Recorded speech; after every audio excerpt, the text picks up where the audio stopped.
여러분은 5분 앞을 내다보신다면 어떻게 하시겠습니까? 5분 앞을 정확하게 내가 예측을 해요. 어디로 달려가시고 뭘 하시겠습니까? 저는 복권 파는 데로 가고 싶은데요. 1등 정확하게 5분 후에 그 번호가 나올 거거든요. 얼마나 좋아요? 안 좋으세요? 주식을 하는 사람은 주식창을 열겠죠. 그래서 5분 후에 급등할 수 있는 그 종목을 투자를 하지 않겠습니까? 별로 반응이 없으시네요. 돈하고는 상관이 없으신가요? 워낙 말씀과 기도에 전무하셔서. 제가 뛰어나고 잘나서가 아닙니다. 제가 이게 강의에 올라서서 강의할 수 있었던 것은 다른 거 아니죠. 다른 사람보다 한 발 앞섰다는 겁니다. 다른 사람보다도 좀 더 진짜 5분 앞을 내다봤다 할까요? 그것 때문에 오늘 하나님이 저를 이 강의에 세워주신 것 같아요. 다가올 미래, 이기일까요? 기회일까요? 미래를 예측하고 5분 앞을 내다볼 수 있는 사람한테는 그걸 준비할 수 있잖아요. 기회가 될 겁니다. 그러나 정말 앞을 내다보지 못한다면 지금 눈앞에 여러 가지 그런 장애물들, 힘든 것들 때문에 아마 전전긍긍하지 않을까 그런 생각이 듭니다. 정말 저는 오늘 그 레너드 시트 목사님의 강의하고 제 강의가 많이 좀 중첩이 된다 이런 생각이 들었습니다. 그래서 한편으로는 은혜가 많이 됐고 또 감사하는 마음이 제 안에 있었습니다. 특히 이제 그 레너드 목사님의 강의 중에서 지역을 위해서 울었다. 예루살렘 성을 향해서 보고 울었다라고 하는 말이 제 마음에 너무 와닿았어요. 저는 목회를 하면서 그 지역에 가서 지금부터 한 39년 전입니다. 그 교회로 갔지요. 근데 참 그 교회가 많은 분들이 오고 싶어 했습니다. 저는 기도했거든요. 금식하며. 그러면서 하나님께서 그 교회에 어떤 일을 할 것인가 라는 것들을 보여주시더라고요. 그리고 여지없이 주위 분들이 금식하십시오. 하나님이 그걸 보낼 겁니다. 라고 해서 금식까지 했어요. 그리고 제가 역시나 그 목사님이 자리를 비운 자리를 제가 제일 먼저 가서 설교를 했습니다. 그런데 그 전임, 그 교회를 개척했던 목사님이 오셔서 저는 목사님이 안 계시니까 1시간 설교하는 목사로 치부해버리고 중직자들을 모아가지고 다른 목사님을 모시기로 한다는 거예요. 와, 제가 충격을 받았어요. 하나님, 그러면 제가 기도하고 기도할 때 보여주셨던 음성과 그림들은 뭡니까? 라고 제가 그 교회에 아무도 없는 밤에 몰래 가서 그 교회에 가서 밤새 울었습니다. 그래서 다른 목사님이 안전히 오기로 했는데 신기하게도 그 목사님이 올 수 없는 상황이 돼버렸습니다. 그리고 제가 그곳에 갔거든요. 근데 그 교회는 한 어르신들 한 30명, 40명이 이렇게 모여서 이렇게 신앙생활하는 교회였고, 물론 이제 그 앞에 현대삼호중공업이라고 하는 그런 조선 회사가 있기는 했지만 교회가 워낙 애진 곳에 있기 때문에 사람들이 모르는 거예요. 다 다른 데로 가버리고. 그래서 너무 안타깝더라고요. 그래서 제가 뭘 했냐면 에드벌룬을 띄웠습니다. 교회가 여기 있다고. 일로 오시라고. 그런데 저희 옆에가 삼함대 사령부가 지금은 옛날에는 해역사라고 했는데 지금은 승격이 돼서 삼함대 사령부가 있거든요. 근데 그가 옛날 목포공항이었습니다. 그런데 지금은 군 비행장이죠.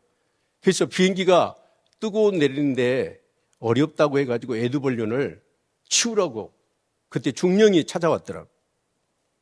아니, 우리 교회를 알려야 되는데 이걸 치우면 어떻게 하느냐.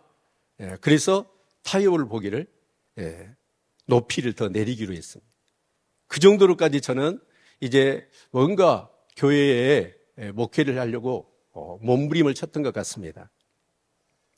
그런데 사실은 이제 어떻게 보면 교회가 200평 자리에 교회가 있었고 사택이 지어져 있었고 그 주차장은 나무 땅이었습니다. 이제 그런 상황 속에서 IMF가 터지기도 하고 회사가 부도가 나기도 했습니다. 그런 상태에서 참 어려웠던 것 같습니다. 그런데 저는 어쩌냐면 그 교회에 가서 뭔가를 막 이렇게 하려고 했던 것 같아요.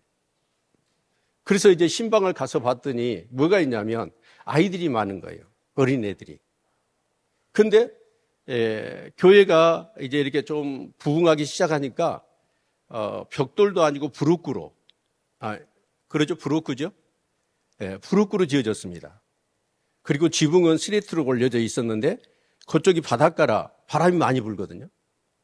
그러니까 비가 새고 너무 낡은 거예요. 바닥은 세면에 장판 이렇게 한 겹을 깔아놨더니 비가 오거나 장마철이 되면 습기가 올라와가지고 발이 다 젖는 거예요. 이제 이런 상황 속에서 성교원을 해야 되겠다. 교인들이 다 못한다고, 공간이 없다고, 돈이 없다고. 그래서 제가 퇴직금을 부목사로 있었을 때 퇴직금이 얼마 되지 않았지만 그걸 다 투자하면서 청년 한 명이 함께 해줬습니다. 세면을 이기고 호스를 깔고 헛간, 창고 같은 것을 쌓아서 방을 3개를 만들었습니다. 그리고 20명씩 해서 성교원을 3클래스를 모집을 했는데 그때 우리 교인이 한 40명. 근데 아이들이 정확하게 58명이 등록이 됐어요. 그리고 등원을 해서 예배를 드리는데 그 부모님들까지 다 오니까 예배당이 꽉 차버리더라고요. 성교원이 예배당이었고 예배당이 성교원이었습니다. 이제 그러는 과정 속에서 참 교회는 이렇게 힘을 얻기 시작했죠. 그런데 또 보니까 초등학생들 어떻게 할까라고 해서 그때 이강무 목사님, 성교원도 이강무 목사님이 하셨잖아요. 그리고 CMS도 이강무 목사님이 했습니다. 그 아이들을 가르치고 싶은데 어떻게 할까 고민하다가 컨테이너 박스를 샀습니다. 컨테이너 박스가 한 8평? 그 정도 되니까 교실 하나가 되더라고요. 그래서 아이들을 막 영어를 가르쳤습니다. 이제 그런 것들이 교회에 큰 이렇게 아마 힘이 되었던 것 같습니다. 근데 이제 저는 목회를 하면서 항상 생각했던 게 뭐냐면 교회의 펑션하고 빙입니다. 교회의 존재라는 것과 그 기능을 늘 생각했거든요. 근데 우리가 교회에서 이렇게 예배만 드린 게 아니라 뭔가 지역을 섬겨야 된다라고 하는 그런 생각들이 굉장히 제 마음 가운데 있었던 것 같아요. 그런데 성교원을 하고 또 CMS를 하는 그런 과정 속에서 이제 저희 지역이 이제 도농 지역이에요. 도농 지역이다 보니까 그 어르신들을 봤더니 어르신들이 지금부터 한 20년 전이죠. 반찬이 없으니까 여름이면 뭘 해버리냐면 물 말아서 드셔버리더라고요. 그래서 이분들을 어떻게 한번 도와볼까라고 하던 차에 생각나는 것이 있었습니다. 그게 도시락 배달이었어요. 저 노인들을 한번 정말 저렇게 어렵게 사시는데 그 노인들한테 따뜻하게 반찬 만들어서 이분들을 한번 먹여야 되겠다. 그래서 교회에 동의를 얻고 근 350개에서 400개를 도시락을 만들었습니다. 그래서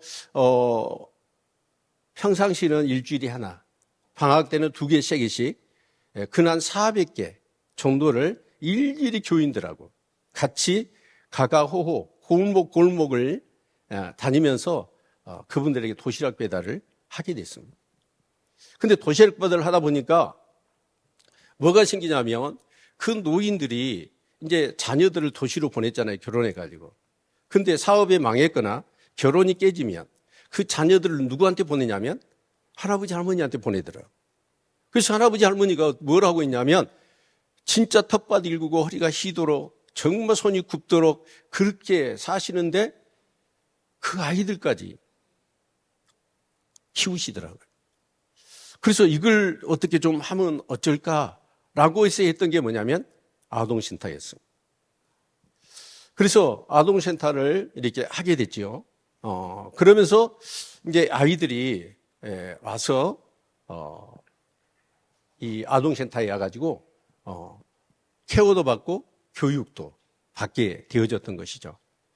이제 그러면서 또 생각나는 게 뭐가 있었냐면 큰 노인들이 움직일 수 없게 되어지는 거예요.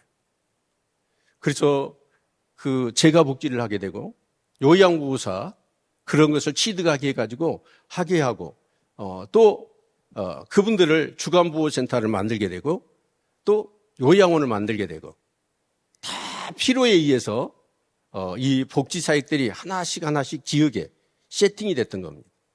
그런데 저희들이 돈이 있었냐면 돈이 없었어요.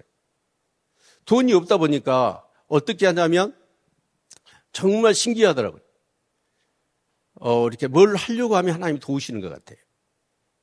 그래서 그 지역센터도 이렇게 우리 부목사님이 이제 이렇게 신방을 하거나 또 아이들을 보내면서 보니까 LH 주공 아파트죠. 이제 그 저소득층들이 사는 그런 곳인데 한 공간은 1층인데 완전히 뭘로 쓰고 있냐면 창고로 쓰고 있는 거예요. 아파트에서 필요 없는 물품이나 그런 것들을 거기다가 다 이렇게 쟁여놓고 있더라고요. 근데 그것을 LH 그 회사에다가 우리가 공문을 보냈어요.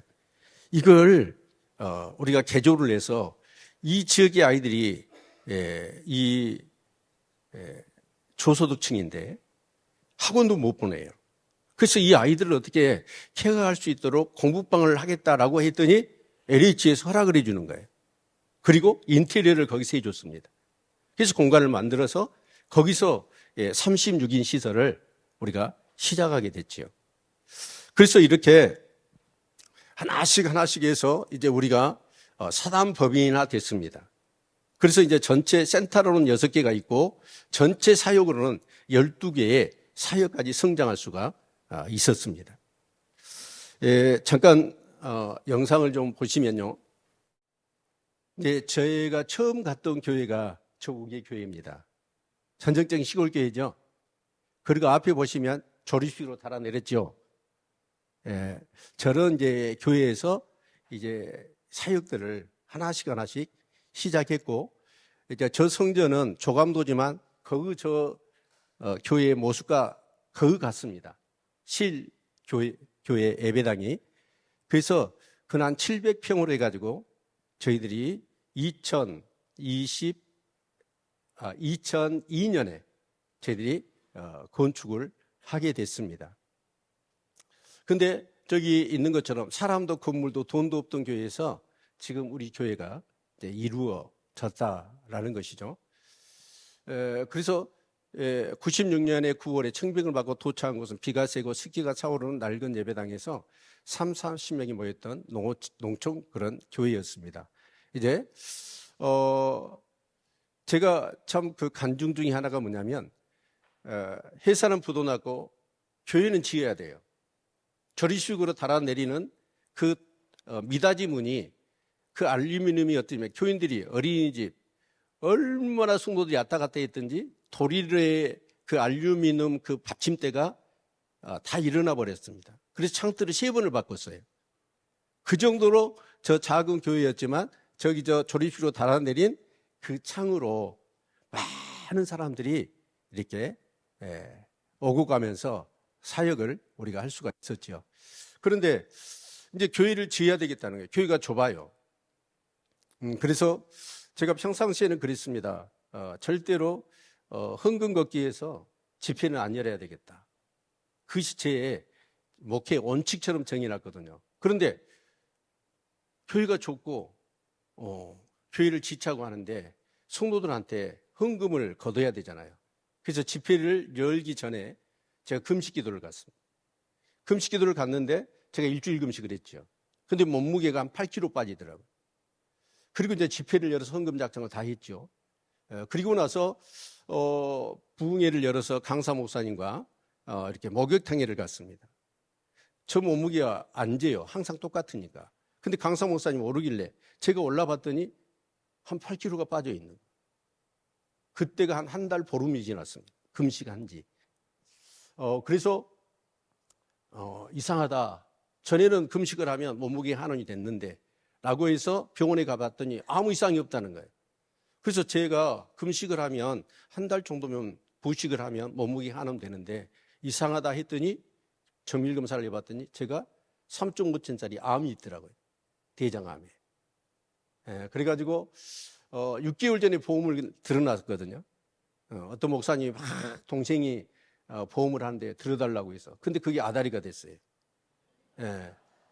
아다리가 일본어죠, 참. 그래가지고 몇 천만 원이 나왔습니다. 그걸 제가 헌금을 했지요. 근데 대장암은 우리가 알다시피 멍텅구리 암입니다. 자각경체가 나올 때는 이미 늦어버리거든요. 근데 딱 상기 때 제가 암. 그래서 이제 치료를 하고 수술을 하고 그러면서 이제 건축을 했지요. 지금까지 제가 아파본 적이 없습니다. 2000년이었으니까 그게 이제 24년이 지난 거죠. 정말 하나님의 은혜였죠.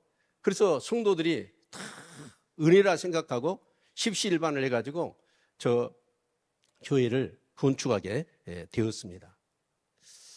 특별히 아까 그 레너드 시트 목사님이 지역을 위해서 울어봤느냐? 왜 울까요? 지역을. 예루살렘을 보시면서 예수님이 왜 우셨을까요? 저는요, 지역사회, 아까도 말씀을 드렸지만 할머니들이 물마나 드시고 조국 현대화에 그 텃밭 가꾸면서 아이들 키워서 우리나라 발전에 이바지했던 분들이 이제 자녀들이 실패하니까 그 손주까지 덤으로 키우면서 고생하시는 그런 모습을 보니까 너무 마음이 아프더라고요. 그래서 어떻게 하든지 저분들을 좀 섬길까? 어떻게 하면 저분들을 도와드릴까? 라고 하면서 기도했습니다. 그런데 그렇게 기도할 때 하나님이 저 사역들을 하실 수 있도록 길을 열어주시더라고요. 한 가지 더 말씀을 드리면 이제 저희 교회가 이렇게 지어지고 부흥을 하게 되니까 저희 교회에서 이렇게 군수 후보자가 이제 이렇게 발생하게 됐죠. 군수에 출마한 사람이 있었습니다. 집사님 중에. 근데 이제 목사가 성도가 군수로 출마를 했는데 가만히 있을 수는 없잖아요. 그래서 모든 교회마다 수박 한 덩어리를 두고 다니면서 기도해 달라고 영암 곳곳을 길을 안 간 데가 없이 갔습니다. 그런데 제가 기도했던 건 뭐냐면 그분 군수되게 해달라고 기도한 게 아니라 그 도로를 다니던 이 지역 주민들을 놓고 기도하니까 그렇게 눈물이 나는 거예요. 얼마나 눈물이 나든지. 그래서 차를 타고 그 수박 배달을 하면서 기도 부탁을 하면서 펑펑 길마다 울었습니다. 그러면서 이제 그런 사역들에 대한 그런 어떤 그림들을 그 아픔들을 공유하게 하셔서 그 사역들을 할 수 있도록 그렇게 하셨던 것 같습니다. 특별히 누가복음 10장을 보시면 선한 사마리아의 비유를 우린 잘 알고 있습니다. 어떤 율법사가 예수님 앞에 왔지요. 어떻게 하여 영생을 얻겠습니까? 라고 할 때 예수님이 이렇게 말씀하시죠.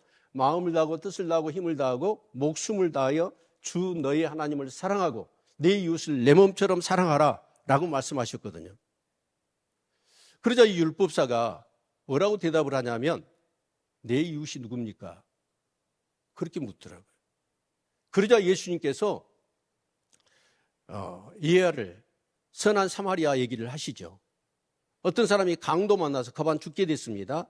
그런데 제사장은 보고 지나쳐요. 레인도 보고 지나쳐요.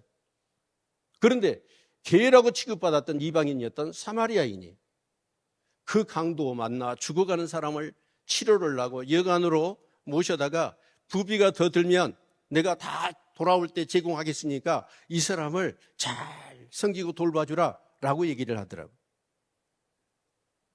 저는 거기서 우리 복지사역에 어떻게 보면 모멘텀을 저는 거기서 얻었던 것 같습니다. 그 율법사가 영생을 얻기 위해서 예수님 앞에 와서 했던 게 뭐냐면 영생을 얻기를 원했던 거예요. 그러자 하나님을 사랑하고 내 이웃을 내 몸처럼 사랑하라 라고 말씀을 하시니까 내 이웃이 누굽니까? 라고 묻더라고요. 아까 레너드 목사님도 그 얘기를 하시더라고요. 누가 내 이웃이냐? 그런데 예수님은 사마리아의 비유를 통해서 내 이웃이 누구냐가 아니라 강도 만난 자의 이웃이 누구냐라는 말씀을 하시더라고요. 강도 만난 자가 누굴까요? 저는 영적으로 조금 더 폭넓게 해석하고 싶습니다. 내가 목회하는 내 지역에 있는 수많은 사람들, 예수를 믿지 않는 사람. 자, 도적이 온 것은 도적질하고 죽이고 멸망시키려는 것이잖아요. 내가 온 것은 양으로 생명을 얻게 하고 더 풍성히 얻게 하려는 것이다 라고 말씀하셨습니다. 거기서 강도는 누굴까요? 사단마귀입니다. 많은 사람들이 이 세상에 세속적인 여러분 그런 영에 사로잡혀서 오직 경쟁, 비교 그러면서 물질사회 이런 사회 속에서 어떻습니까? 엄청난 그런 상처와 아픔을 안고 정말 죽어가는 사람들이 너무 많아요. 그런데 교회는 어쩌냐면 여러분 왜 제사장이 그냥 지나쳤을까요? 왜 레인이 지나쳤을까요? 제가 볼 때는 제사장은 그랬을 거예요. 예배 인도하러 간다고. 레인은요. 교인 선교로 간다고. 교회 봉사하러 간다고. 그 핑계하에 그 죽어가는 강도 만난 사람을 그냥 보고 지나쳤어요. 어떻게 보면 오늘 교회가 지역에 죽어가는 사람, 강도 만난 사람, 정말 고통 가운데 있는 사람, 그런 사람들에 대해서 얼마만큼 정말 그 지역에 대해서 여러분 연령별로, 세대별로 또 그 소득 분위별로 정말 노인들의 수가 얼마고 고아의 수가 얼마고 장애인들이 얼마고 은둔자들이 얼마고 그런 것들에 대해서 공무원들이 그 지역사회 유지가 가장 관심을 갖고 정말 현안 가운데 고민하고 있는 것들이 무엇인가라는 것을 교회는 정말 그 지역사회와 소통하며 그 아픔들을 우리가 느끼냐고요. 우리는 오직 교회, 교인들만 대상으로. 그런데 저는 목회를 하면서 웬일인지 그 지역을 위해서 기도하면 그렇게 눈물이 나고 정말 그 밥 말아서 드시는 할머니의 얼굴이 생각나고 자녀들이 정말 삶에 실패해서 자식들 키운 것도 힘들었는데 자기들 손주까지 맡기면서 그 힘들어하는 할머니 할아버지를 보니까 이분들을 어떻게 좀 도와야 되겠다. 이런 생각들이 막 떠나지를 않더라고요. 그런 마음이 있어서 하나씩 하나씩 저 일들을 했습니다. 저희들은 돈이 있어서 하지 않았습니다. 그러니까 이 사역들이 어쩌냐면 다 이곳저곳에 흩어져 있습니다.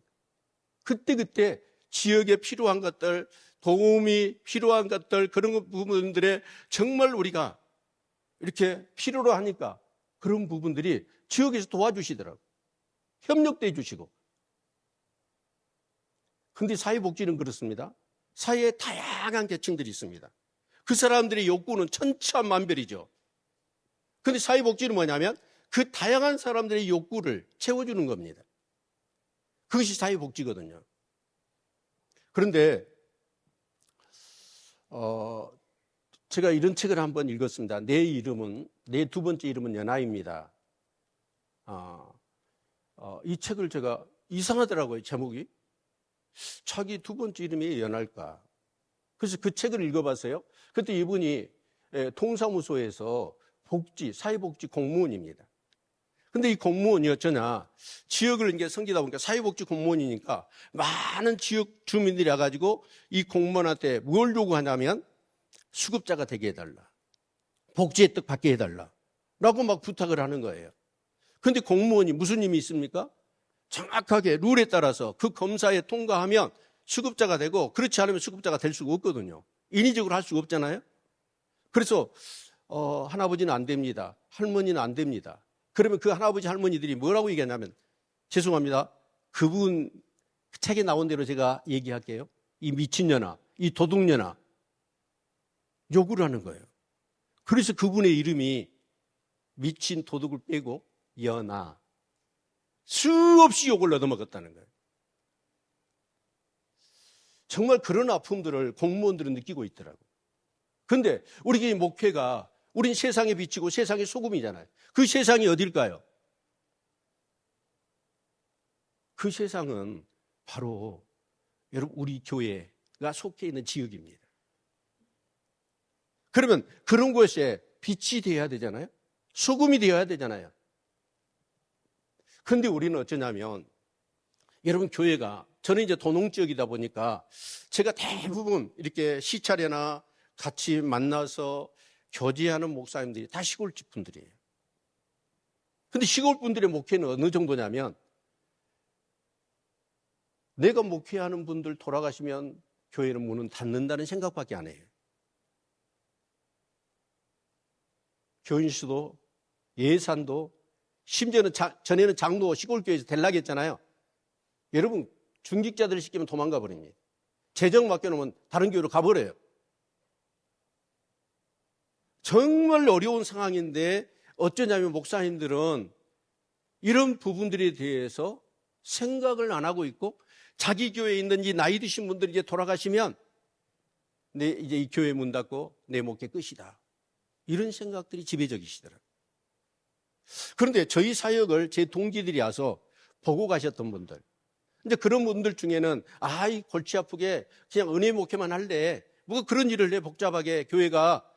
그래서 안 한 사람들은 안 하더라고요. 힘드니까. 근데 한 사람들은 어떤 일이 일어나냐면 하순에 제 동기 목사님이 보고 와서 할머니 할아버지 16분 계셨어요. 근데 그분이 이 복지 사역에 대한 눈을 뜨기 시작하고 그러면서 하순군에 요양보호사를 훈련시키는 자격을 얻은 거예요. 그래서 그 시골교회에서 건물을 3억짜리를 짓더라고요. 그래서 하순군에 요양보호사를 어떻게 보면 다 이렇게 이 학제가 자격증을 따는 사람은 그 교회에 와서 훈련을 받는 거예요. 그러다 보니까 교회가 어쩌냐면 젊은 사람들이 모이고 그러면서 막 이 복지 사역들이 일어나니까 너무 재밌게 사역을 하는 거예요. 또 아동센터를 하신 분들 같은 경우는 여러분 아동센터가 어째요? 목사님이 센터장하고 사모님이 교사를 하시더라고요. 근데 그렇게 하니까 어떻게 되느냐? 여러분 센터장과 교사로 하시니까 목사님, 사모님 합쳐서 연봉이 어느 정도 될까요? 교회에서 오는 사람이 말고 7, 8천 돼요. 1년 연봉이. 그러니까 마음껏 섬기면서 목회를 하시는 거 힘있게. 근데 여러분 이건 지역 밀착형 복지 사역이잖아요. 그래서 저희는 저희 지역에 있는 모든 부분들을 기도하고 살펴서 우리 교회에 필요한 사역들이 뭘까라는 것들을 나름대로 시행착오도 있었지만 이렇게 하다 보니까 이게 정착이 되어진 거예요. 이제 여기 계실 우리 목사님들, 우리 사모님들 같은 경우는 그럴 겁니다. 자기 지역이 진짜 지금 현안이 무엇인지 정말 정확하게 파악을 하십시오. 여러분 그렇게 파악을 하고 기도해 보십시오. 그러면 하나님께서 눈물 나게 하실 겁니다. 그리고 해야 될 사역에 대한 뭔가 분명한 그림을 그려주실 줄로 믿습니다. 제 하나님이 그러셨다고 한다면 여러분이 믿는 하나님도 그럴 거 아닙니까? 그런 역사가 있었으면 좋겠습니다. 하면 됩니다. 다 안 된다고 그랬거든요. 선교원 할 때 목사님 안 됩니다. 우리 교회는. 그래서 3사람이 교회를 떠났습니다. 그런데 무섭더라고요. 안 된다고 목회자한테 말하고 교회를 떠났던 사람들은 2사람이 죽어버렸어요. 한 사람이 등산 가서 거의 마비가 돼버렸어요. 저는 그때 목회자의 권위, 영적 권세가 얼마나 큰가라는 것도 저는 실감했습니다. 정말 교회가 지금 뭘 하고 있냐면 개토화 현상이 일어나고 있어요. 우리는 신약 성경을 읽어보면 특히 사도행전을 읽어보면 어떻습니까? 유대인들, 선민 사상이 얼마나 강력합니까? 이 선민 사상 안 깨져요. 베드로한테 하늘에서 그 보자기에 쌓인 그 그릇이 내려와서 그걸 봤더니 다 부정한 생물들이었잖아요. 나는 이거 부정한 거 먹지 않았습니다. 어려서부터. 네가 깨끗한 것을 네가 부정하다 하지 말라라고 하나님 말씀하시잖아요. 근데 베드로는 끝내 안 먹습니다. 근데 그때 고넬료 집에서 사람이 자기를 부르는 거예요. 그러면서 하나님의 음성이 들리죠. 가라. 따라가라는 거예요. 그리고 할 말이 있을 거다. 내가 너한테 할 말을 줄게 라고 하니까 베드로가 가요. 가서 고넬료한테 물어봤더니 고넬료는 이방인입니다. 이방인하고 유대인하고 같이 여러분 식탁 교제를 한다는 것은요, 부정타는 일이고, 그 당시에 베드로가 어째요? 초대교회 수장 아닙니까? 그래서 사도행전 12장을 보면 그 일로 인하여 많은 기독교의 지도자들이 신난을 하고 비난을 하잖아요. 그래서 베드로가 설명을 합니다. 나도 만나고 싶지 않았다. 나는 부정하다고 그랬다. 그런데 하나님의 뜻이 있었고 그도 하나님이 말씀하셔서 나를 불렀다. 그래서 하나님이 말씀하시라길래 복음을 전했더니 그들이 성령을 받아버리더라. 성령을 받았는데 내가 세례를 안 줄 수 있겠느냐. 그리고 세례를 줬다고 얘기하잖아요. 그때야 사람들이 어떻게 해요? 아, 이방인에게도 하나님의 복음이 전해지는구나. 그래서 13장에 사도 바울과 바나바가 1차 전도원에서 이방인들에게 복음을 전하잖아요. 아멘. 근데 저는 교회가요, 너무 개토화 현상이 심한 것 같아요. 교회가 지역하고 소통을 못해요. 그러니까 고립되고 있습니다. 정말 저는 이 복지사역을 하면서 가장 좋았던 게 뭐냐면 지역과 소통이 된다는 거예요. 예, 이렇게 각 지역의 협의체가 이제 공식적으로 군에서 민간해서 협의체가 만들어져 있거든요. 근데 이제 거기에 참여해서 그 공무원들의 고민이 뭔지, 지역의 현안이 뭔지, 정말 우리가 복지사역을 하면서 고민이 뭔지 서로 같이 의논을 하거든요. 여러분, 그럴 때 어쩌냐? 정말 많은 소통이 되어져요. 그리고 저는 우리 평신도 사역인데요. 우리 거기에 센터장들이나 이명박 정권 이후로 복지가 뭐가 됐냐면 영리사업이 돼버렸습니다. 그 전에는 뭐였냐면 한 센터를 이렇게 세우잖아요. 그럼 그 센터에 얼마를 이렇게 지원하게 됐거든요. 그러니까 그 센터당 돈이 얼마 나오니까 그냥 센터 딱 만들어 놓고 일을 안 해버리는 거예요. 뭐 세워놓기만 하면 돈이 나오니까. 그리고 비리가 많아요. 그래서 이명박 정권 때 뭘 해버렸냐면 수급자를 두 당 돈을 나오게 했어요. 그러다 보니까 이제 지금은 어쩌냐면 레드 오선이 된 거죠. 너무 많이 생겼어요. 복지사역을 하는 것이. 그러다 보니까 이제 수급자를 뺏어가는 쟁탈전을 해요. 그래서 이제 진짜 양질의 복지 서비스를 해야 되는 것이죠. 자, 그런데 저는 여기서 진짜 중요한 것이 뭐냐면 복지만 해갖고 되겠습니까? 근데 우리 훈련된 우리 교회 성도님들은 어쩌면 집사님들은 가서요, 노인들하고 말 걸 수 있습니까? 장애인들하고 말 걸 수 있어요? 대화가 통해요? 그들과 놀아줄 수 있나요? 삶을 공유를 못해요. 어떻게 그 사람들한테 복음을 전합니까? 삶을 공유를 못하는데. 근데 우리 집사님들은 어쩌냐면 훈련이 돼가지고 누구한테 가더라도 말을 끄집어내고 그들의 삶에 공감된 얘기를 끄집어내고 그들의 고민들을 같이 나누고는 장애자들, 발달 장애인들 어떻게 얘기가 됩니까? 근데 다 되는 거예요. 근데 이런 사람들한테 여러분 우리가 보면 사람들한테요 물질을 제공해 주는 건 한계가 있습니다. 대부분 수급자가 되어지잖아요. 어려운 사람들이. 그러면 그 국가에서 지원을 받은 것을 통해서 자기 삶을 개선시키냐? 대부분 못해요. 그것 갖고 막걸리 마셔버리고 탕진해버려요. 그래서 그런 사람들이 결국 뭐가 되냐면 고독사, 스스로 목숨을 끊어버리는 그런 일들이 참 많이 일어납니다. 저희가 하려고 하는 사역 중에 하나가 뭐냐면 은둔자거든요. 이 경제 성장의 어떻게 보면 그늘이죠. 경쟁에서 뒤처지고 상처받은 사람들이, 젊은 사람들이 어떻게 하냐면 집 밖으로 안 나와버리는 거예요.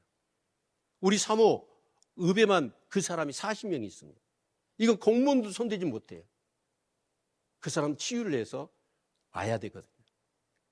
그래서 정말 이런 사역들을 우리가 찾아보면 너무너무 많이 있습니다.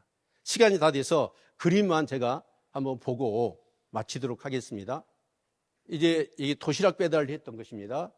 그리고 지역 이제 청소를 나가고요. 그래서 우리 사역들이 이렇게 쭉 되어졌는데,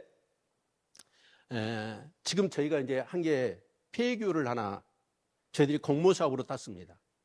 농식품부에서 유유시설을 통해서 일자리 창출을 할 수 있는 공모를 냈더라고요. 이 공모를 냈더니 폐교를 우리가 공모를 받았습니다. 그리고 정부에서 근한 4억 5천이 지원이 나왔습니다. 그것을 리모델링 해가지고 우리가 사역들을 이렇게 하고 있죠. 그림만 보겠습니다. 여기 이제 아동센터가 2곳, 36인 시설로 2곳이 있습니다. 또 이렇게 노인복지사업에 요양원 주간보호센터, 방문요약, 방문목욕, 이게 이렇게 되어 있고요.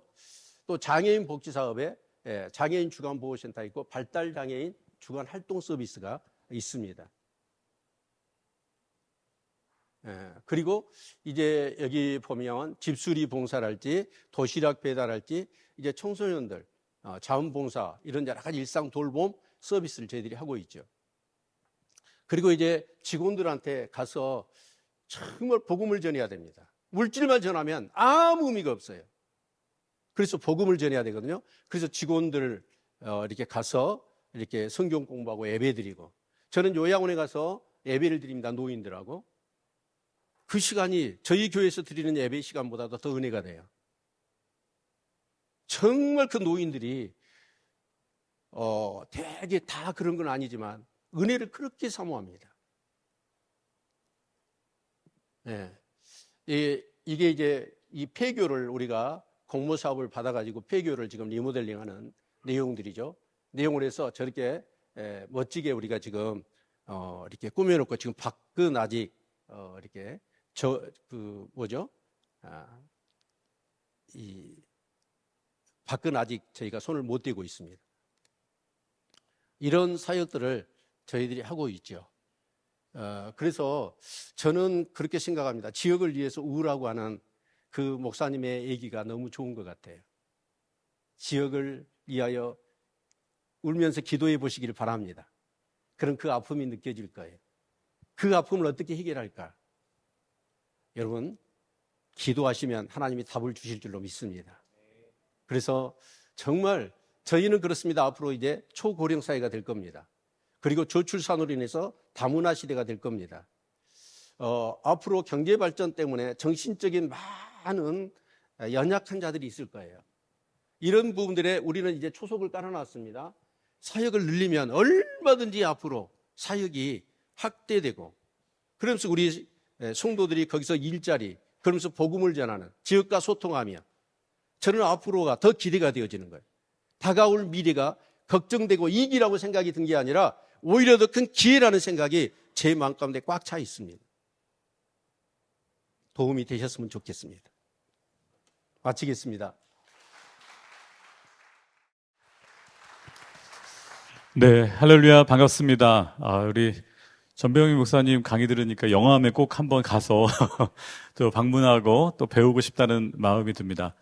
저는 2003년에 이라크로 선교사로 파송돼서 이라크에 사역하던 중에 이제 김선일 씨, 저희 성도였는데 납치당해서 죽게 되면서 더 있지 못하고 요르단으로 넘어와서 이라크 난민교회를 요르단에서 했습니다. 그렇게 하고 또 아부다비의 원자력 발전소 건설 현장이 2010년부터 생겼는데요. 아부다비로 이동해서 거기서 이제 현장교회, 주로 우리 한국 근로자들 또 외국인 근로자들 이렇게 섬기다가 2014년에 한국에 돌아와서 그때 안산은 세월호 사건으로 굉장히 도시가 우울하고 어려운 상황이었습니다. 거기에 이제 온누리 M센터라고 외국인 근로자 사역하는 센터가 있습니다. 부임해서 그때부터 지금까지 우리 외국인 근로자들 섬기고 있습니다. 저희는 막내딸이 이제 아부다비에서 태어났는데요. 제가 이제 안산 M센터 사역하던 중에 저희 다문 아이들이 있습니다. 저희도 지역아동센터가 있는데 저희는 한국 아이들은 없고, 왜냐하면 저희가 있는 안산은 인구의 14%가 외국인입니다. 70만 도시인데 그중에 14%가 외국인이고요. 제가 있는 원곡동은 인구가 3만 명 정도 되는데요. 90%가 외국인입니다. 저희 원곡동은 한국인이 소수민족입니다. 네. 앞으로 대한민국이 이렇게까지 되진 않겠지만 안산시 정도 평균이 앞으로 전국 평균으로 될 가능성이 높습니다. 왜냐하면 제가 독일을 보니까 코로나 이전에 인구의 15%가 외국인이었는데 지금은 24%가 외국인이더라고요. 이주민이더라고요. 우리나라도 급격하게 지금 이주민 인구가 늘고 있기 때문에 앞으로 뭐 10%, 지금은 5%가 넘어가는데 10% 이상 될 걸로 생각이 되고요. 저희 그러다 보니까 저희 지역아동센터 다문 아이들 또는 외국 아이들이고요. 저희는 주일학교가 있는데 주일학교도 거의 다 외국인 아이들입니다. 그래서 몽골, 베트남, 필리핀, 또 뭐 우즈베키스탄 이런 아이들이 한 30명 주일학교 예배 드립니다. 제가 한 주는 이제 코로나 전이었는데요. 설교하던 중에 궁금해서 여기 한국에서 태어난 친구들 손 들어봐 그랬더니 한 20명이 손을 들더라고요. 베트남 다문화 가정, 필리핀 다문화 가정 다 한국에 태어났죠, 애들이. 한국말 잘합니다. 몽골 애들도 한국에 태어났어요. 엄마 아빠 다 몽골 사람이지만 한국에 태어났어요. 그래서 이제 궁금해서 그럼 외국에서 태어났는데 한국에 온 친구들 손 들어봐 그랬더니 한 10명 손 들더라고요. 우리 우즈베키스탄, 주로 카자흐스탄, 고려인 아이들이 좀 손을 들고 그 와중에 저희 막내딸이 손을 들었어요. 이제 막내딸이 아부다비에 태어났거든요. 예. 그랬더니 옆에 있던 몽골 친구가 묻는 거예요. 너 어디서 태어났어? 난 아부다비에서 태어났어. 거기가 어디야? 거기 저기 중동에 두바이 옆에 있는 도시야. 그래? 그 다음 질문이 저하고 저희 딸을 놀래게 했는데 그 몽골 아이가 묻는 거예요. 그러면 너 외국인이야? 네. 우리 몽골 아이는 한국에 태어나서 한국 어린이집 다니고 한국 초등학교를 다니고 있었어요. 네, 초등학교 이제 1학년, 2학년 이런 아이들이었는데 그 아이의 눈에 비친 목사님 딸은 아부다비라는 이상한 나라에 태어나가지고 5살 때 한국에 왔다라는 거예요. 네. 누가 이주민인가요? 네. 저희 딸이 이주민인 거죠. 네. 저희 딸이 이주민이에요. 요즘 이제 한국 사람들도 많이 해외에서 선교사들 자녀뿐만 아니라 주재원으로 유학생으로 해외에서 태어난 아이들이 들어오고 있습니다. 네. 부모님들은, 몽골 부모님들은 이주민이지만 아이들은 이주민이 아닙니다. 이 땅에서 태어났습니다. 이 땅에서 자라고 있습니다. 반면에 한국 아이들은 해외에서 태어나서 한국에 오는 이런 역전 현상이 일어나고 있는 것이죠. 제가 10년 동안 이제 이주민 사역하면서 참 많은 걸 경험하고 있고요. 한국 사회의 가장 어두운 부분들도 사실은 보고 있습니다. 저희 베트남 자매 같은 경우에 결혼 업체를 통해서 한국 남자를 만나 드라마 보고 꿈꿨어요. 한국 가면 드라마처럼. 근데 남편이 한 1년 좀 넘었는데 갑자기 시들시들 앓더니 돌아가신 거예요. 남편이. 젊은 남자였는데 30대 초반에. 그 자매가 남편의 병원비를 갚느냐고 또 1년 이상 공장에 일하면서 병원비를 갚았어요. 그 자매가 아파서 저희가 수술비를 지원하며 돌봤었는데 근데 자매가 나중에 알게 된 게 원래 남편이 시한부 인생이었어요. 이 남자의 소원은 결혼 한번 해보는 거였어요. 시한부 인생에 이 젊은 남자가 결혼할 수 있는 방법이 없으니 결혼 업체를 통해서 베트남 자매를 사온 거였어요. 그리고 병수발을 시키고 심지어는 그 병원비까지 아무것도 모르는 그 베트남 며느리한테 네 남편 병원비니까 네가 갚아라.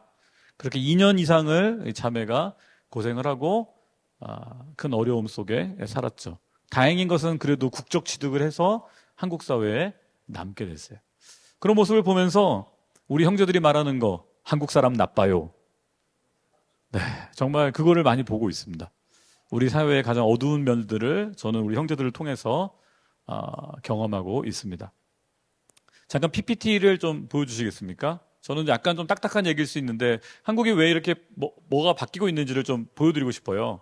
저희 M센터는 안산에 있고요. 건축을 제가 와서 하게 되면서 좀 멋있는 건물을 갖게 됐는데 다른 지역센터들이 있습니다. 평택, 남양주, 화성은 굉장히 작은 규모로 작게 시작해 저희 안산 역시도 원래는 지역교회를 빌려서 20년 전에 이제 20년이 됐는데요. 하다가 쫓겨나가지고 작은 이제 저희 전임 센터장님들이 센터를 하다가 이제 건축까지 한 상태고요. 지금은 이제 군산하고 경주까지도 생겼습니다. 경주는 저희가 직접 하는 게 아니라 경주 교회들이 만들었고 저희한테 요청하셔서 선교사를 보낸 케이스였고요. 저희는 한 20년 동안 약 10,000명 이상의 이주민들이 저희를 거쳐갔습니다. 예배를 드리다가 떠나고 이주민 선교는요 이렇게 흘러가는 사역입니다. 흐르는 시냇물에 곡식을 뿌리는 심정으로 사역을 하고 있고요. 지금까지 한 850명 정도가 세례를 받았고 30명 정도가 선교사로 훈련받고 역파송이 되었습니다. 코로나 전에는 거의 전체 인원이 한 1200명 정도 예배 드렸다가 코로나 때 온라인 6개월 하니까 성도들 다 떠나고 귀국해버리고 쭉 400명 이하까지 떨어졌다가 지금은 많이 회복된 상태에 있습니다. 최근에 이런 뉴스들 보셨을 거예요. 한국 완전히 망했어요. 네, 미국 교수님이 한국의 인구 통계를 보고 심지어는 윤석열 대통령께서 인구 국가 비상사태까지 선포했죠. 심지어는 이렇게 공무원들은 저출생과의 전쟁 반드시 승리한다. 옛날 우리 방식으로 저렇게 대응하는데 해결이 안 되고 있습니다. 금년에 저에게 가장 충격적인 뉴스 중에 하나는 이거였습니다. 올해 3월 달에 전국의 157개 학교에 초등학생 신입생이 없었습니다. 저는 초등학교 때 오후반 다녔습니다.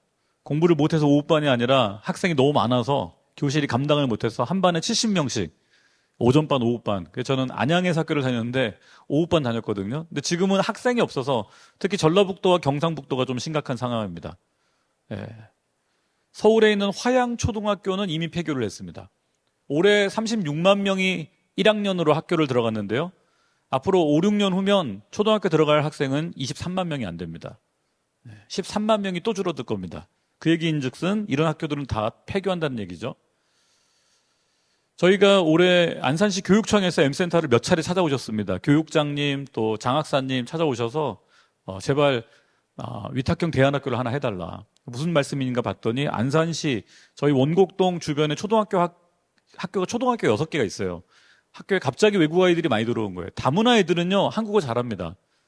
아빠가 주로 한국 분들이고 어렸을 때부터 한국에서 태어났고 어린이집, 유치원, 초등학교 들어가기 때문에 한국어 잘하는데 순수 외국 아이들이 요즘 최근에 많이 늘어나고 있습니다. 물론 러시아나 중국 입국하는 동포들, 중도 입국하는 아이들도 있지만 순수 외국인들이 늘어나서 안산시 저희 원곡동 학교들이 감당을 못해서 저희한테 3개월간 집중교육을 좀 시켜달라. 시범사업으로. 그래서 안산이 구가 2개거든요. 그래서 저쪽 상록구 쪽은 안산 동산교회가 2개 반, 저희 단원구 쪽은 저희 M센터에서 2개 반을 현재 1학기, 2학기째 운영하고 있습니다.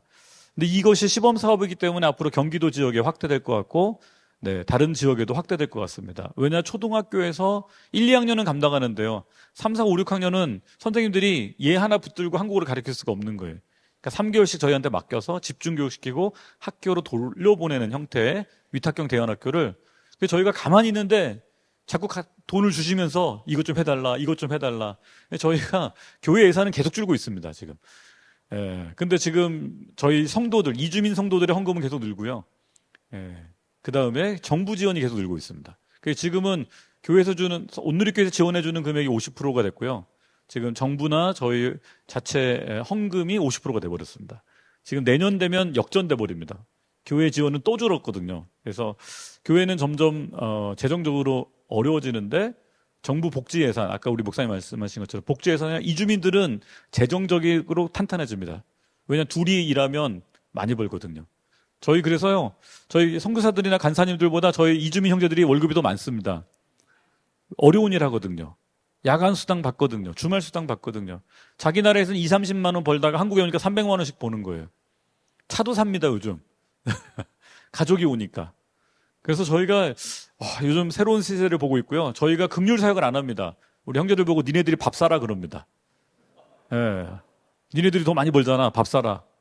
성경금도 하고요. 11조도 하기 시작하고요.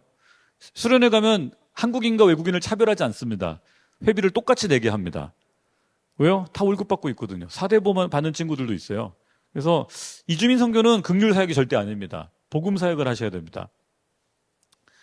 한반도 인구 전성 시대를 말씀드리고 싶은데요. 여러분 6.25 때 2,100만 명밖에 안 됐습니다. 우리나라.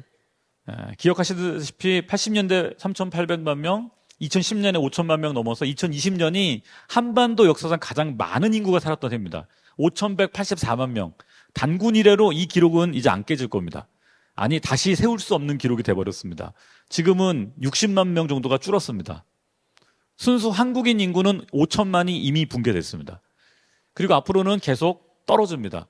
이 얘기인즉슨 저와 여러분이 살던 시대는 성장 사회였습니다. 인구 성장을 기반으로 모든 경제, 사회, 인프라가 다 성장했던 시대. 그러나 이미 2020년을 정점으로 찍고 저희는 축소 사회로 넘어가고 있습니다. 기존의 패러다임으로 설명할 수 없고요. 모든 앞으로 바뀔 겁니다.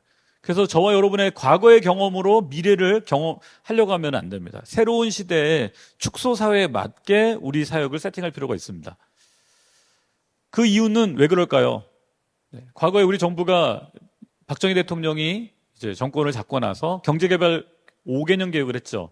잘 살아보세. 우리도 한번 잘 살아보세. 동시에 한 정책이 산하 제한 정책이었습니다. 애 많으면 가난해진다. 덮어놓고 나타보면 거짓골 못 면한다. 기억나시죠? 이게 우리 표였고 나라뿐만 아니라 정부뿐만 아니라 온 국민이 힘을 합쳐서 애를 안 낳으려고 결단을 했습니다. 둘만 낳아 잘 기르자. 둘도 많다. 하나만 낳아 잘 기르자. 전 국민이 교육받았고 아이들이 그림 그렸고 포스터 그렸습니다. 그게 70년대, 80년대, 90년대 얘기였습니다. 저희 아버님은 직업군인이셨는데요. 3남매를 낳으셨습니다. 제가 장남인데 79년도에 전방에서 성남으로 와서 월세집을 얻는데 퇴짜 맞았습니다. 이유는 애가 셋이어서. 저희 아버님 표현을 빌리자면 이렇게 얘기했대요. 집주인이. 무슨 돼지 새끼냐, 애를 셋이나 낳냐. 나라에서는 하나만 낳으라고, 둘만 낳으라고. 의료보험 시스템이 우리나라에 78년도에 세워졌는데 셋째들은 의료보험을 안 해줬습니다. 그래서 제가 그런 얘기해요. 70년대생 중에 셋째이신 분들은 생존자라고. 부모님이 나라의 말을 어기고 셋째를 낳아버렸다고. 80년대생들이 있으면 그런 얘기를 합니다. 자매님들을 향해. 당신도 생존자라고. 80년대에는 초음파 기계가 등장해서 아들이면 낳고 딸이면 지웠습니다. 왜 지금 애들이 안 태어나는 줄 아십니까? 애 낳을 여자가 없습니다. 왜요? 남자들은 많은데 80년대에서 90년대생은 여자가 숫자가 적습니다. 1대1이 아니에요.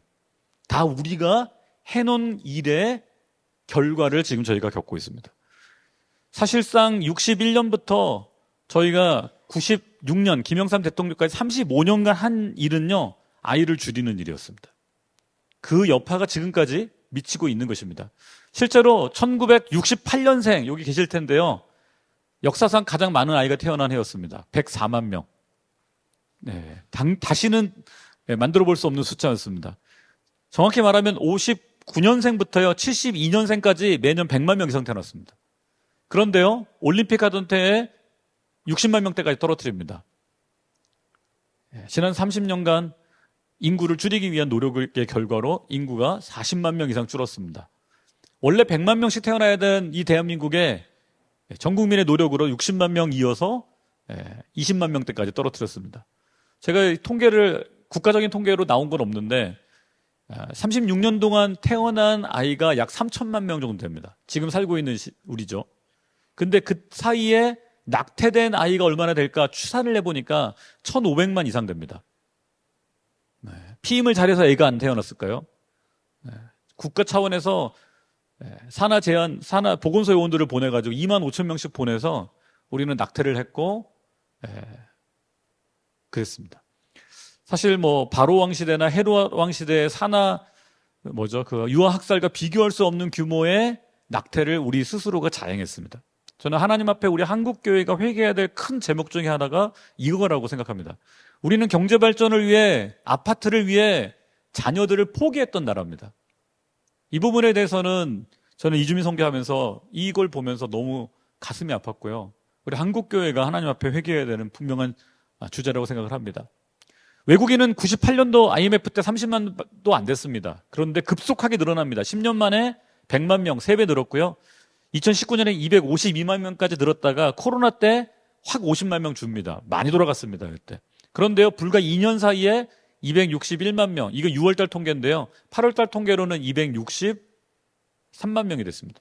계속 최고치를 경신하고 있습니다. 그런데 시대마다 이주민이 증가했던 이유는 정부 정책이었습니다. 산업연수생제도, 농촌총각 장가 보내기, 고용허가제, 결혼여성 가족지원법, 동포 방문 취업비자, 유학생 5만 명 유치 목표고 정부에서 정책을 발표할 때마다 이주민은 늘었습니다. 이주민들이 몰려온 게 아니고요. 정확한 건 우리가 데려온 겁니다. 저는 이 지점이 굉장히 중요하다고 생각합니다. 이주민 때문에 일자리가 없어진 게 아니라 우리가 데려온 것입니다. 작년에 인천에 재외동포증 생겼습니다. 해외동포로도 데려오자. 인구 위기, 지역 소모를 막기 위해서 해외동포들이 편하게 올 수 있도록 지금까지는 외국인과 재외동포를 똑같이 했는데 이제는 구분하기 시작했습니다.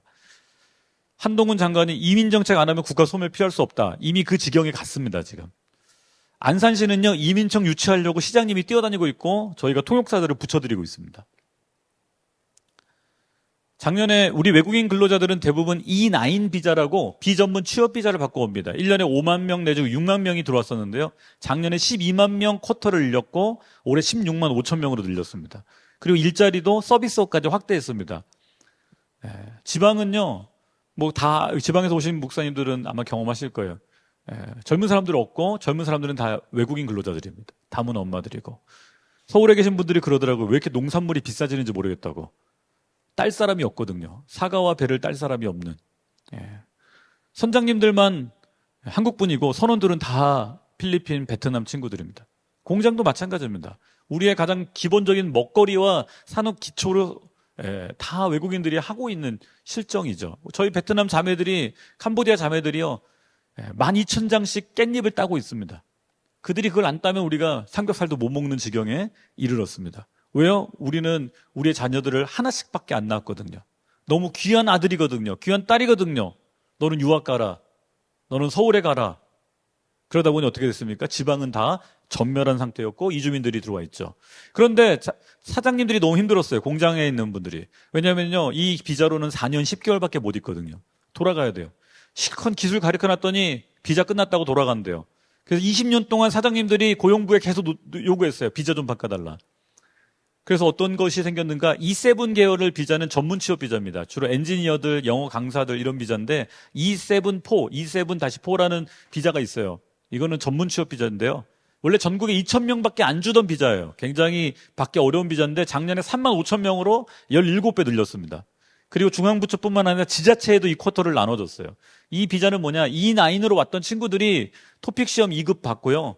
사장님들이 추천해주고 연봉 2,500만 원, 최저임금을 받으면 받을 수 있는, 전환할 수 있는 비자예요. 그러면 이 비자로 바꾸면 안 돌아가도 돼요. 그리고 더 중요한 건 가족을 데려올 수 있게 됩니다.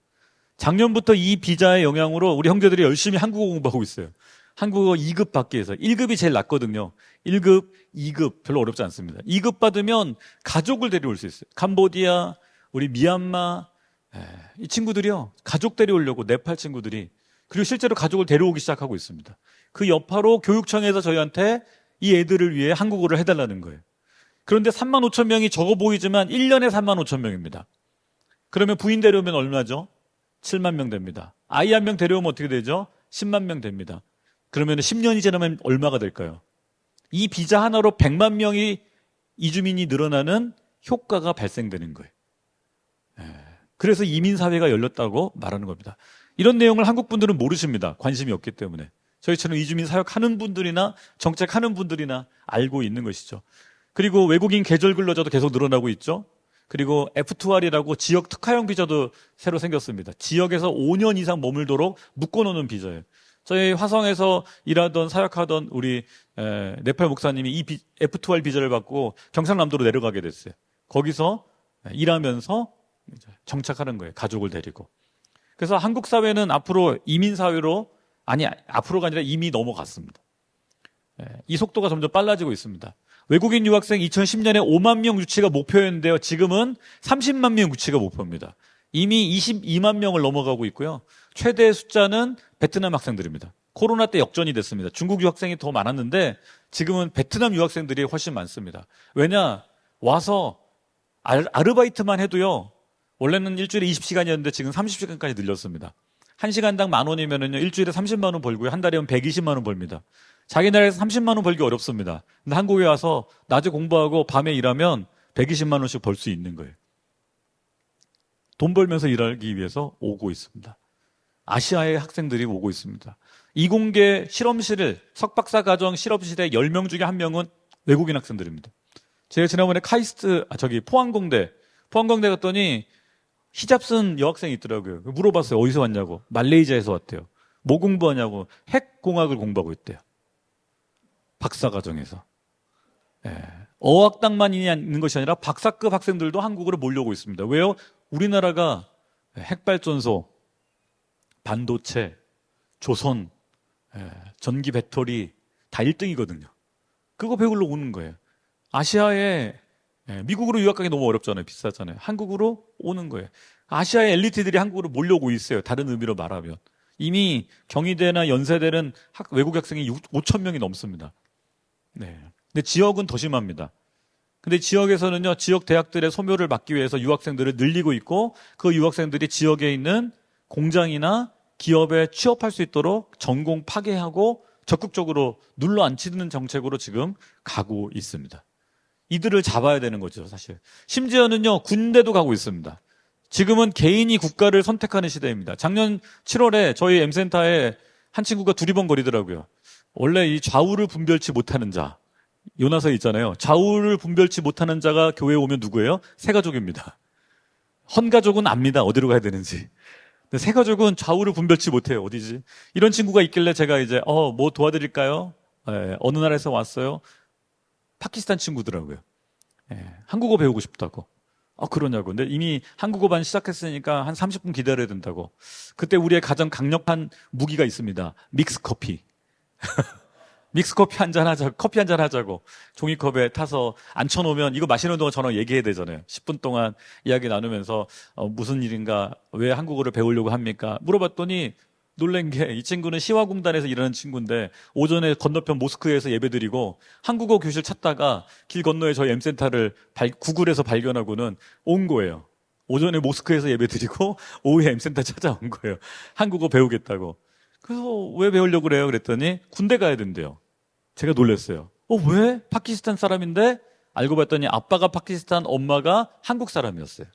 주민등록증이 있더라고요. 어렸을 때 한국에 태어났는데 어린 시절 유치원 때 파키스탄으로 갔대요. 초등학교, 중학교 다니고 고등학교는 요르단으로 유학을 했대요. 이슬람 교육을 받기 위해서.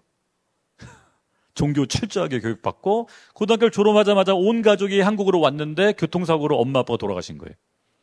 이제 갓 졸업한 이 학생이 살 길이 없잖아요. 파키스탄 아저씨들 도움받아서 시화공단에 일자리 얻어서 모스크 예배 드리면서 근데 영장이 날라온 거예요. 군대 가라고. 왜요? 주민등록증이 있으니까.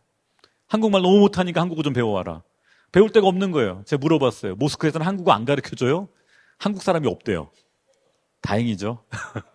찾다가 길 건너편에 M센터라는 곳에서 한국어 가르치는 애? 그래서 제가 물어봤어요. 여기 교회에서 하는 거야. 자기는 한국어를 배울 데가 없다는 거예요. 교회 상관없으니까 가르쳐달라고. 제가 저희 전도를 제일 잘하는 청년을 붙여서 6개월 동안 한국어를 가르쳤어요. 군대 가는 날 포천에 철원에 육사단으로 가게 됐는데요. 저희가 아침에 가는 날 이제 저는 같이 갈 수가 없어서 사역자들이 같이 가고 이제 기도해주고 예배 때도 기도해주고 성경책을 넣어가지고 가더라고요. NIV 성경책을. 이슬람 꾸란을 안 가져가고 성경을 가져가는 거에 제가 너무 감동했어요.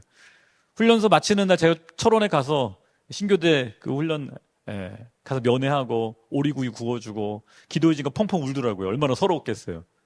휴가를 나왔는데 모스크에 있는 아저씨들은 미리 연락했대요. 모스크 아저씨들한테. 자기 가니까 좀 머물 곳 좀 준비해달라고. 아무도 신경을 안 쓰고 있더래요.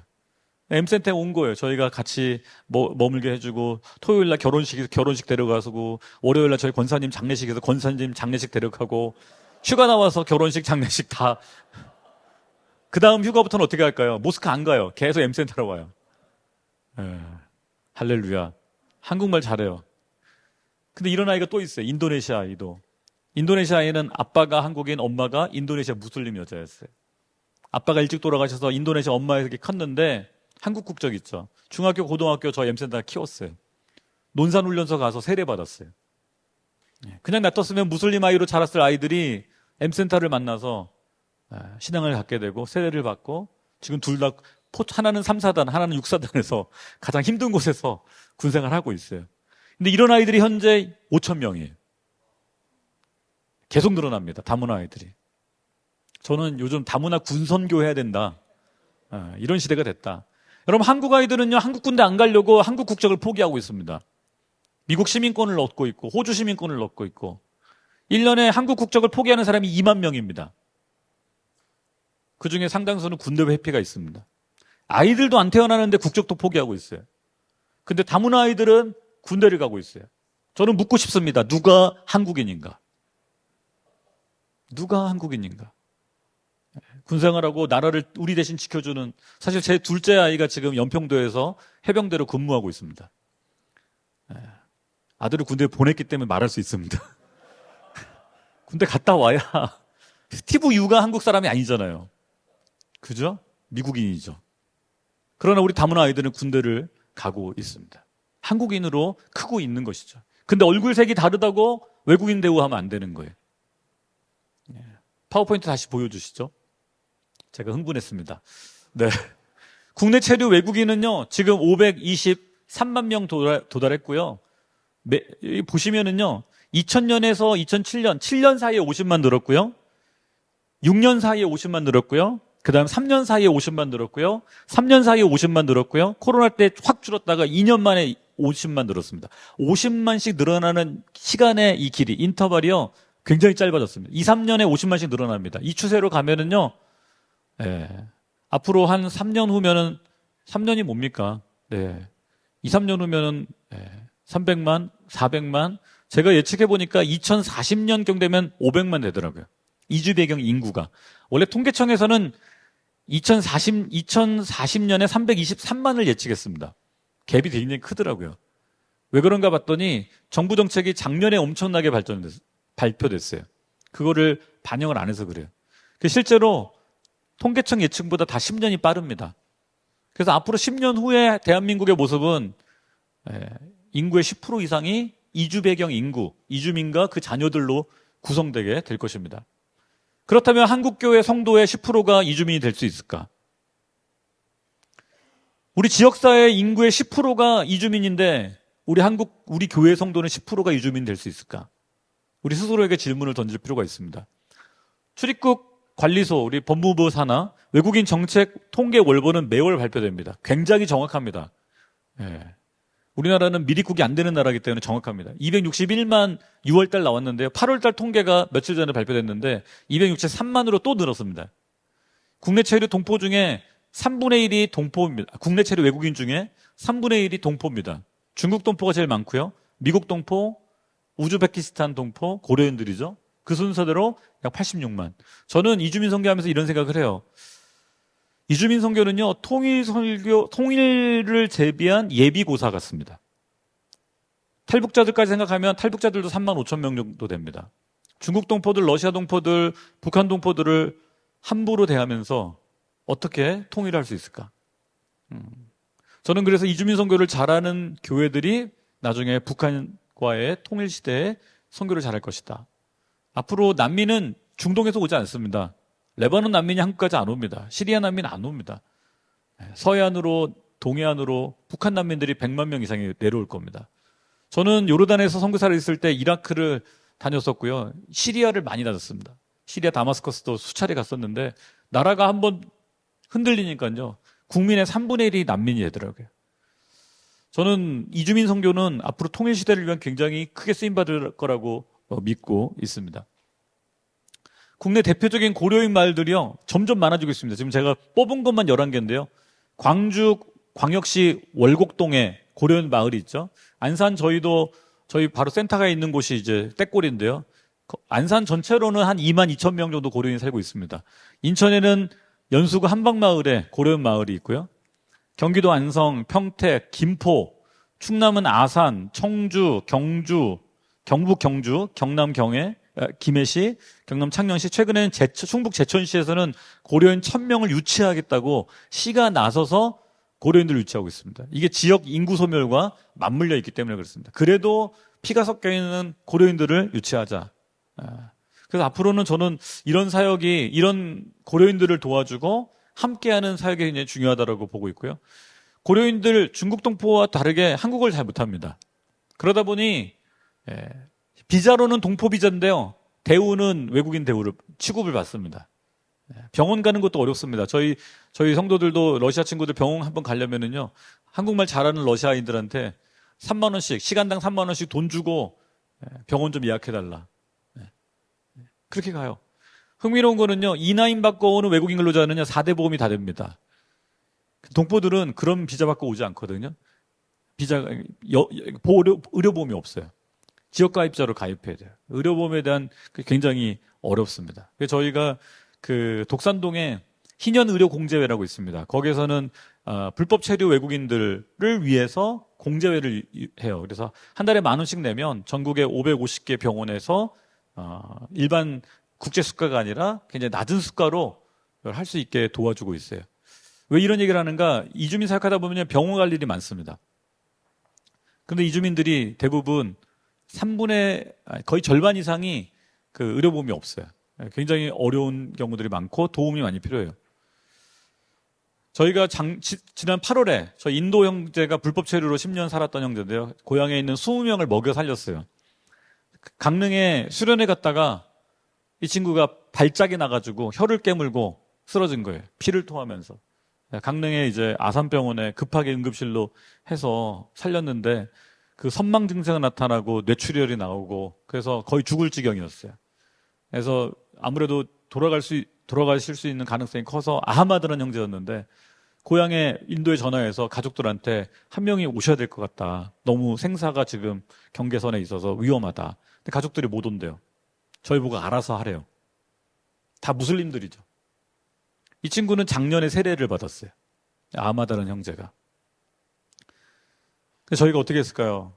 정말 금식하며 기도했습니다. 하나님, 작년에 세례받은 이 무슬림 친구가 예수 믿고 1년도 안 돼서 죽게 되면 무슬림들이 뭐라고 하겠습니까? 예수 믿고 저주받아 죽었다. 알라의 저주로 죽었다.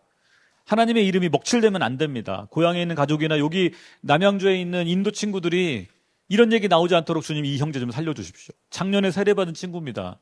저희가 막 정말 열심히 기도했습니다.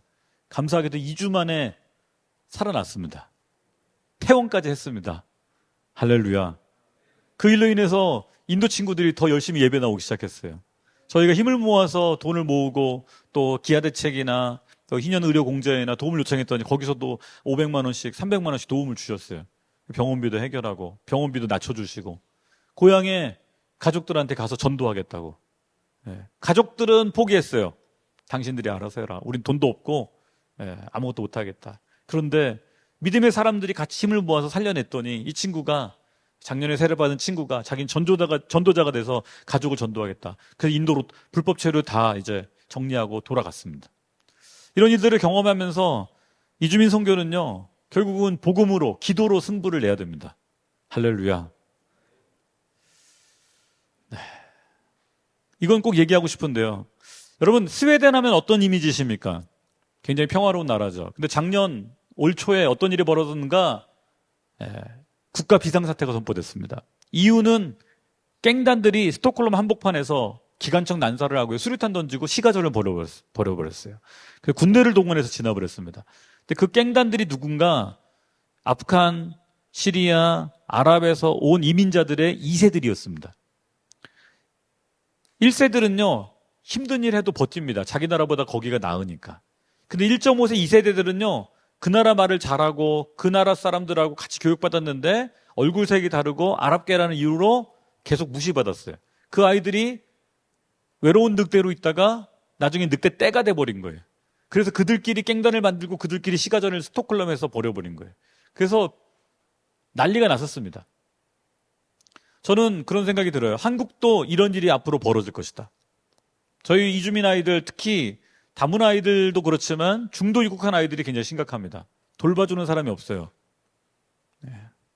부모님들 이혼하고 알코올 중독에 빠져 있고 깨어진 가족들이 너무 많아요. 아이들이 방치돼 있어요. 진짜 들깨처럼 돌아다녀요. 싸우고 담배 피고. 누가 이 아이들을 품을 것인가? 아까 우리 목사님 말씀하신 것처럼 누가 이 아이들을 위해서 울어줄 것인가? 공무원들이, 선생님들은 나오지 마라 학교에. 그렇게까지 말합니다. 교회만이 이 아이들을 품을 수 있더라고요. 교회가 이 아이들을 품어줄 때 이 아이들이 하나님의 사람을 바뀝니다. 저희 센터에 단일이라고 있습니다. 카자흐스탄에서 온 고려인 아이인데요. 엄마가 미얀마 사람이랑 이렇게 가게를 해서 카자흐스탄에서 미혼모로 애를 낳았습니다. 생부는 미얀마 사람이죠. 근데 엄마가 한국에 돈 벌러 왔다가 한국 남자를 만나서 결혼을 했어요. 아이는 버려두고. 그 아이는 할아버지 할머니 손에 컸습니다. 그런데 할아버지 할머니가 11살 때 돌아가셨어요. 어느 날 어떤 아줌마가 와가지고 자기를 데리고 비행기를 타고 한국에 오게 됐대요. 그 아줌마가 자기 엄마였대요. 엄마지만 엄마라고 부를 수가 없는 거예요. 엄마는 이 아이의 존재 자체가 싫은 거예요. 있지만 없는 아이처럼. 한국에 왔지만 아빠라고 한국 아빠 말도 안 통하지만 어색하죠. 여동생들이 있는데 어색하죠. 아빠 엄마가 있으면 집에 안 들어갔대요. 학교 가서는 계속 엎어져 자고. 고려인 할머니들하고 앉아서 기억 니은 배우고, 놀이터에서 배회하고, 엄마 아빠 없으면 가서 몰래 옷 갈아입고 나오고, 그렇게 배회하던 아이를 저희가 전도하다가 만났고, 센터에서 피자와 치킨, 아이들 사역은 피자와 치킨이더라고요. 먹이면서 가르쳤습니다. 중학교, 고등학교 사고치고 싸워도 갈 데가 없으니까 센터에 나오는 거예요. 그 아이가 대학을 들어갔어요. 엄마 아빠가 학비를 안 대주겠대요. 내 아들 아닌데 내가 왜 학비를 대주냐. 저희 선생님들, 집사님들이 얘는 학교를 보내야 된다. 저희 센터에서 처음으로 대학을 합격한 애였어요. 학비를 만들어서 4년을 공부시켰습니다. 주말마다 서울에서 안산에 내려와서 동생들한테 러시아어로 수학을 가르치고, 러시아어로 한국어를 가르치며 동생들 가르치고, 집에는 가면 어색하니까 최근에 한국 회사에 취업을 했습니다. 할렐루야. 이 친구가 한 명이 나오니까 동생들이 다 따라가는 거예요. 우리도 대학 갈 수 있어요? 우리도 갈 수 있어요? 저희 M센터에 대학생이 10명이 됐습니다. 할렐루야. 여러분, 이 아이가 믿음의 고백들을 해요. 동생들에게 신앙 고백, 지금 저희 청년부 회장이 됐습니다. 다문화 청년부에. 저는 이주민 사역을 하면서 그런 고백을 하고 싶습니다. 여러분, 요셉이나 다니엘이나 다 이주민 아이들 같은 사람들이었어요. 가슴에 한 맺힌 사람들이었어요. 그런데 하나님이 쓰시니까 민족을 구원하고 나라를 변화시키는 사람들로 쓰임받아요. 저는 한국 사회에 온 다문화 아이들, 우리 이주 청소년들이 외로운 늑대나 깽단이 되지 않고 하나님의 사람으로 변화될 수 있다고 믿습니다. 그리고 그 일에 한국교회가 나서야 됩니다. 저희는 최근에 아프간 자매가 세례를 받았습니다. 380명 특별기여자로 왔던 친구들입니다. 저희가 2년 넘게 그 가정들을 돌봤는데 아이들은 이제 한국어를 잘합니다. 그 아이들과 함께 도서관에서, 인천의 한 도서관을 빌려서 한 달에 한 번씩 아이들과 함께 아프간 아이들과 예배를 시작했습니다. 이주민 사역은요, 긍휼 사역이 아닙니다. 사람의 변화는요, 예배밖에 없더라고요. 공동체밖에 없더라고요. 그래서 정말 교회 공동체가 아이들을 품어내고 이주민들을 품어낼 때 저는 한국 사회의 미래에 새로운 희망이 있다라고 믿습니다. 교회, 이주민의 친구, 다문화 가정의 희망이 될 수 있다라고 믿고요. 이 일에 많은 지역교회가 함께 해주시기를 부탁을 드립니다. 감사합니다. 이제 끝 마칠 때까지 지금 9분 정도 남았는데요. 이 시간에 정병인 목사님과 노규성 목사님 두 분 모시고 질의응답 시간을 갖도록 하겠습니다. 목사님 두 분 동시에 등단해 주시면 감사하겠습니다. 정병인 목사님은 지역사회에 깊이 들어가 있는 사역을 소개해 주셨고, 노규성 목사님은 이주민 또 다문화 사역에 대해서 소개해 주셨습니다. 질문이 있으시면 손을 들어주시면 감사하겠습니다. 네.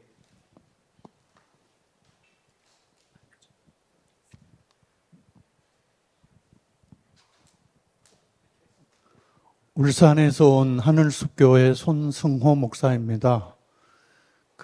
온누리 M센터 노규순 목사님께 질의하겠습니다. 동남아 지역의 이슬람 문화권에서 가족들이 이주민으로 들어올 때 그분들이 그냥 취업이든 학업이든 그것만 가지고 오는 게 아니고 그들의 종교를 가지고 들어오잖아요. 네. 그런 경우에 교회는 또는 이주민 센터에서는 어떻게 하는지.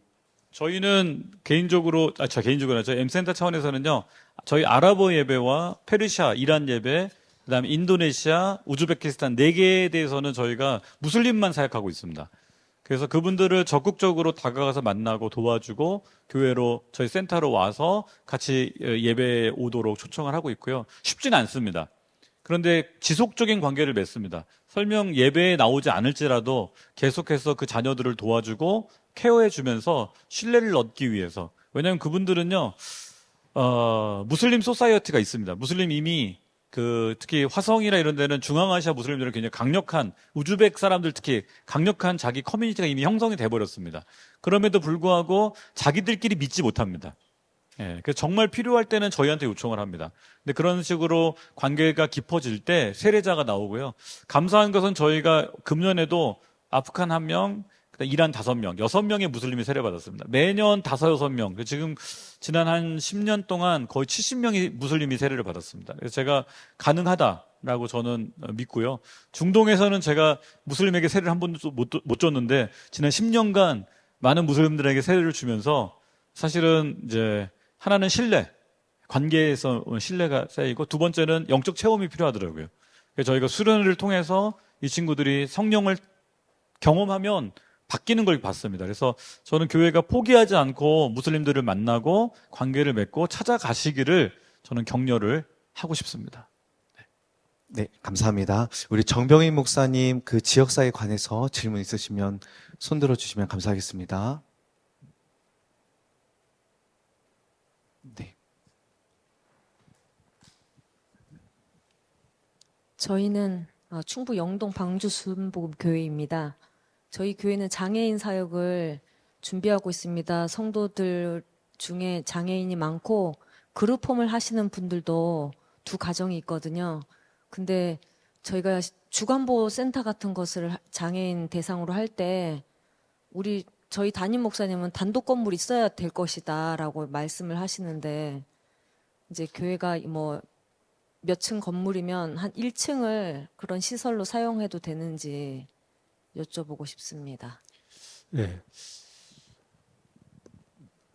저희들은 이제 발달장애인이 있고요. 장애인 주간보호센터가 있습니다. 그런데 이제 저희들이 사역들이 이렇게 활성화되다 보니까 군에서 장애인 주간보호센터를 이탁을 해 주시더라고요. 그래서 이제 저희가 이탁을 받아서 영안 관내에 장애인들은 주간보호센터로 하고 있고요.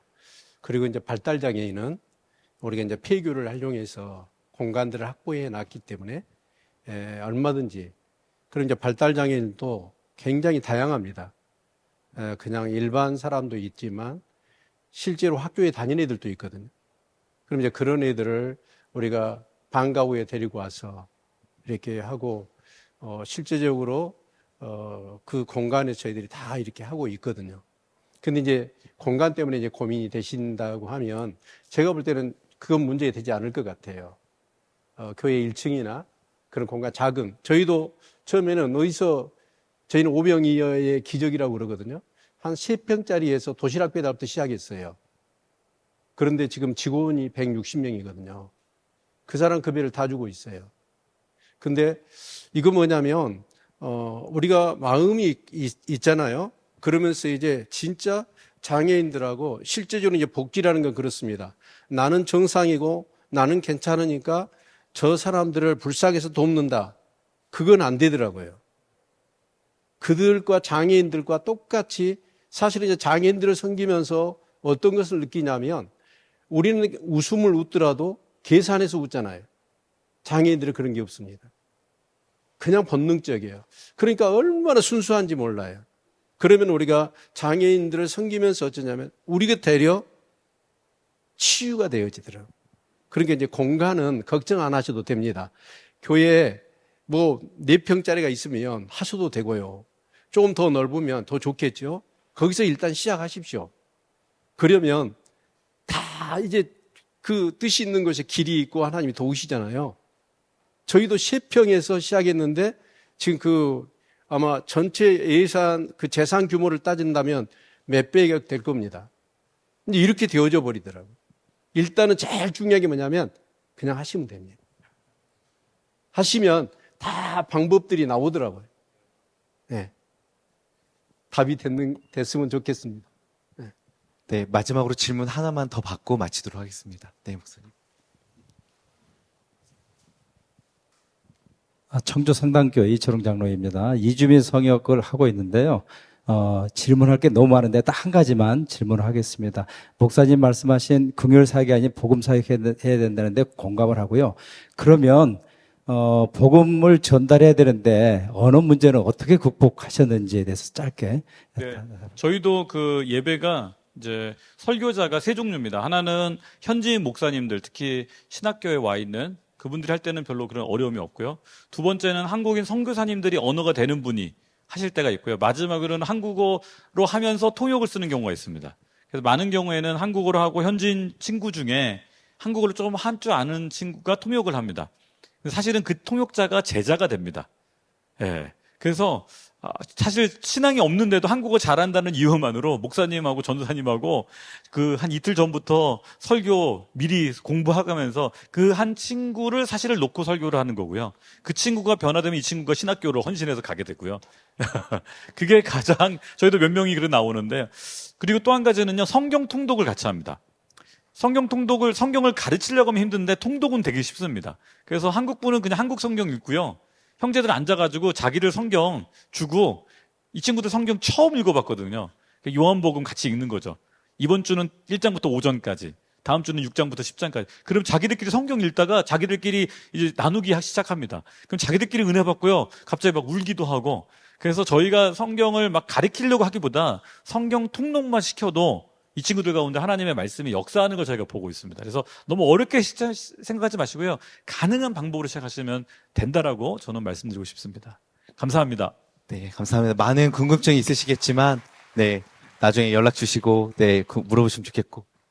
목사님 혹시 기도 한번 요청드려도 될까요?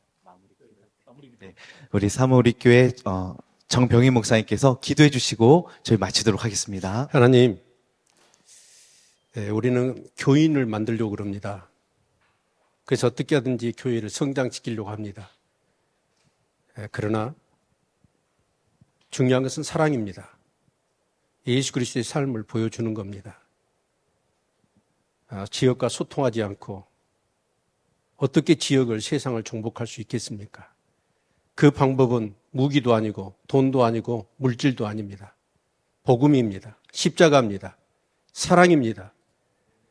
정말 지역을 위하여 울 수 있는, 그리고 주께서 주시는 그 아픈 마음을 가지고 정말 그 영혼들, 지역의 아픔을 치유하고 달래고 함께 놀아주고 함께 같이 공유하며, 그래서 예수 그리스도의 아름다운 삶을 드러내서 정말 지역사회가 하나님의 이름으로 아름답게 건강하게 정말 세워지는 귀한 역사가 있게 하시고, 교회 사역 속에 앞으로 다가올 어떤 그런 미래에 이기가 아닌 정말 기회로 여겨지는 놀라운 축복이 있도록 하나님 역사하여 주옵소서.